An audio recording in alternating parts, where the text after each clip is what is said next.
di sidang Ricky Pagawak kan yang bersangkutan bilang ada aliran uang yang dia kirimkan kepada Kapolda Papua. Tapi Ricky Pagawak di sidang juga mengaku ya kenapa itu nggak muncul di dakwaan jaksa beda ketika dia ngirim ada aliran uang ke Bekita Tanahara sama Hinca Panjaitan yang muncul. Iya kan begini. Iya, saya sudah menangkap pertanyaannya. Jadi kan begini ya. Dakwaan itu disusun berdasarkan hasil dari proses penyidikan.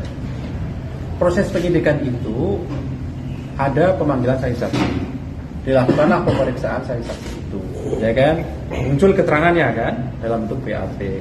Maka dari situlah sebagai dasar menyusun fakta-fakta uraian perbuatan dari terdakwa di surat dakwaan. Nanti kami hubungkan dengan alat bukti yang lain, karena kalau alat bukti saksi kan baru satu alat bukti, gitu ya. Nah, dari situlah kemudian kami tuangkan seluruhnya dalam proses surat dakwaan yang dibacakan dalam persidangan. Maka kewajiban jaksa untuk membuktikan uraian fakta perbuatan dari para terdakwa di surat dakwaan itu sebagai hasil proses penyidikan. Kalau kemudian muncul fakta-fakta baru belum tersebut di dalam surat dakwaan atau belum tersebut dalam proses penyidikan, tentu kami akan dalami masih dalam proses persidangan itu. Karena begini, dalam proses penyidikan bisa berkembang menjadi laporan perkembangan itu.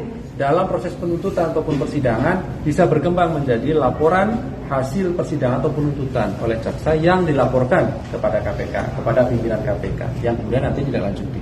Sehingga atas pertanyaan itu tentu nanti kita ikuti dulu proses persidangannya. Apakah hanya satu pernyataan saja dari tersangka, artinya hanya satu alat bukti, itu kan perlu didalami lagi, gitu ya. Bahwa kemudian ada fakta itu dan itu disampaikan di dalam persidangan, maka pasti kami akan dalami dan konfirmasi nanti terhadap saksi yang lain.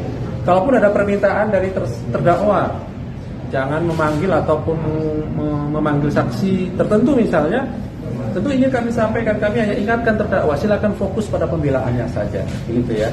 Tentu jaksa akan membuktikan seluruh uraian surat dakwaannya berdasarkan hasil proses penyidikan yang itu diperoleh dari keterangan saksi-saksi. Sehingga saksi-saksi itu kami pastikan akan dipanggil dalam proses persidangan. Ya. Oke. Tapi dari Hinca Panjaitan itu udah dikembaliin ke negara, itu benar Mas? Nanti kami konfirmasi, kami cek ya. Artinya ya kalaupun sudah mengembalikan ya itu sebagai bentuk kooperatif dari saksi kan begitu ya. Kalaupun nanti unsur-unsurnya apakah terpenuhi bisa dipertanggungjawab secara hukum kan itu butuh analisis keterangan-keterangannya apakah saling terhubung dengan keterangan saksi lain ataupun